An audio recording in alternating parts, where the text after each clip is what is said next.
PM Modi के जवाब से, जी हाँ, पीएम मोदी के 500% टैरिफ वाले जवाब पे अमेरिका की हालत खराब हो गई है, या यूँ कहें ट्रंप ने फ्लिप मार दिया है। फ्लिप मारना मतलब पलट गए अपनी बातों से। तो जी हाँ, इसी बात पे अब जो वर्ल्ड के अंदर है, वर्ल्ड के अंदर भी काफ़ी देश इनके अगेंस्ट हो गए हैं। और एक तो नेता ऐसे हैं जो ग्रीनलैंड के, उन्होंने ये बोला है कि पहले हम मारेंगे बाद में बात करेंगे, और अपने सैनिकों को बोल दिया कि अगर यूएसए का कोई सैनिक दिखता है तो आप उसको गोली मार दो बिना पूछे, और बाद में देखा जाएगा। तो जी हाँ, ये खबर क्या है, इस पर हम बात करेंगे, और क्यों है, क्या हालत हो गई ट्रंप की अब ग्लोबल मार्केट में, इसको हम समझेंगे। तो आइए शुरू करते हैं। आप देख रहे हैं अरविंद बात कही। नमस्कार दोस्तों, आज हम बात करते हैं ट्रंप के फ्लिप करने की। अभी हाल में ट्रंप ने भारत पे 500% का टैरिफ लगाया था। तो उस 500% के टैरिफ में इंडिया ने साइलेंटली जवाब दिया। ये कह रहे थे कि बहुत अच्छा दोस्त है मोदी मेरा, बट छोटी सी प्रॉब्लम आ रही है। तो छोटी सी प्रॉब्लम क्या आ रही है कि इंडिया ने उन पे 1000 टैरिफ लगा दिया और अरब सागर में उनके जहाज़ों की एंट्री रोक दी है। अब करता मरता करे ना क्या करे, उनको कोई रास्ता समझ नहीं आ रहा। इधर से ग्रीनलैंड की जो मंत्री हैं, उन्होंने कहा है कि पहले हम मारेंगे और बाद में आपसे बात करेंगे। आप ये मत सोचना कि हम ईरान, पाकिस्तान, बांग्लादेश या वेनेजुएला जिस पे आप कर लोगे। ये ऐसा उन्होंने क्यों कहा है? क्योंकि इसलिए कहा है, ट्रंप ने बोला था कि हम ग्रीनलैंड के हर एक आदमी को $1 लाख देके खरीद लेंगे। मतलब इनकी सोच कितनी छोटी है कि आप $1 लाख में आदमी खरीद लोगे, देश खरीद लोगे। तो वहाँ की मंत्री ने बोला है, जो वहाँ पे जो होम मिनिस्टर है, उन्होंने बोला कि हम पहले मारेंगे बाद में पूछेंगे कि क्या हुआ है। तो ये कहानी है।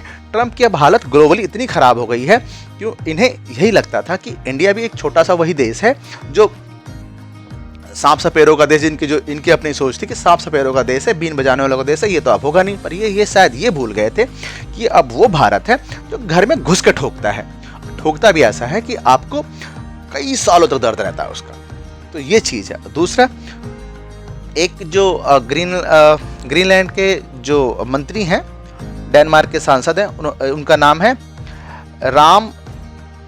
रासमस जारलोवे, डेनमार्क के सांसद। उन्होंने कहा है कि चीन का तो हवा बनाया गया है कि चीन ये कर रहा है, चीन वो कर रहा है, चीन से। असल में तो दुनिया को डर अमेरिका से है। अमेरिका ही वो जड़ है जो करता है, और अमेरिका की शुरू से पॉलिसी रही है कि आपका मीठा बनेगा और आपके नीचे से जड़ें काटता चला जाएगा। आप ट्रस्ट कीजिए मेरी बात का, आप हिस्ट्री उठा के देख लीजिए, जिस देश के साथ अमेरिका जुड़ा है उसको इसने धोखा दिया होगा। वो पाकिस्तान हो, अफगानिस्तान हो, चाइना हो, कोई सा भी देश हो, अमेरिका ऐसा, इसके पर ये कहावत सही बैठती है, ऐसा कोई सगा नहीं जिसको हमने ठगा नहीं। जी हाँ, अमेरिका पे ये कहावत बहुत अच्छी बैठती है। वैसे तो कानपुर में एक लड्डू वाला है, वो भी ये कहता है, उसकी कोटेशन यही है कि ऐसा कोई ठगा नहीं जिसको हमने, ऐसा कोई सगा नहीं जिसको हमने ठगा नहीं। तो यही अमेरिका के ऊपर बैठती है। ये सारा खेल क्यों हुआ? ये खेल हुआ तेल को लेकर। अब अमेरिका ने वेनेजुएला पे आक्रमण क्यों किया, वहाँ के क्यों उठाया उसको तानाशाह को? क्योंकि वहाँ पे तेल बहुत है और वो तेल बेचना चाहता है। ये सिर्फ, बाकी जो चीज़ें उसका तो बहाना है। तो अमेरिका चाहता है कि हम उसके थ्रू वहाँ से तेल बेचें, और अमेरिका ने कई बार बोला कि हम कई सालों तक तेल बेचेंगे। तो मुद्दा अमेरिका यही है कि अमेरिका के पास रसिया तो तेल देना नहीं है, रसिया अगेंस्ट हो गया है, इंडिया अलग हो गया है, और इंडिया अपने आप में इतनी सुपर पावर बनता जा रहा है कि अब अमेरिका को समझ ही नहीं आ रहा कि क्या किया जाए। अमेरिका को लगा कि इंडिया छोटा सा देश है, पर इस बार जो मोदी ने थप्पड़ मारा है, साइलेंटली थप्पड़ मारा है, उस पर दोस्तों अगर आपको लगता है कि वो सही किया है तो वंदे मातरम और जय भारत माता की जय जरूर लिखिएगा। आपको लगता है तो आप लाइक कीजिएगा, सब्सक्राइब कीजिएगा, और देखने के लिए बहुत बहुत धन्यवाद दोस्तों। नमस्कार, जय हिंद, जय भारत माता।